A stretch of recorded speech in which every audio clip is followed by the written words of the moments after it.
ભાજપના નવસારીના ઉમેદવાર સી.આર. પાટીલના સમર્થનમાં 84 અને મજૂરા વિધાનસભામાં બાઇક રેલી યોજાઈ હતી.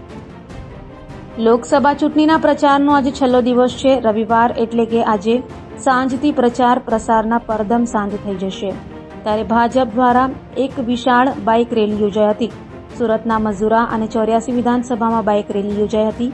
ગુજરાત ભાજપ પ્રદેશ અધ્યક્ષ અને નવસારીના ઉમેદવાર સી.આર. પાટીલના સમર્થનમાં પ્રચારના અંતિમ દિવસે પ્રચંડ પ્રચાર કરાયો હતો. સી.આર. પાટીલ રેલીમાં ઉપસ્થિત રહ્યા હતા, તો આયોજન સ્થળે ધારાસભ્યો પણ ઉપસ્થિત રહ્યા હતા.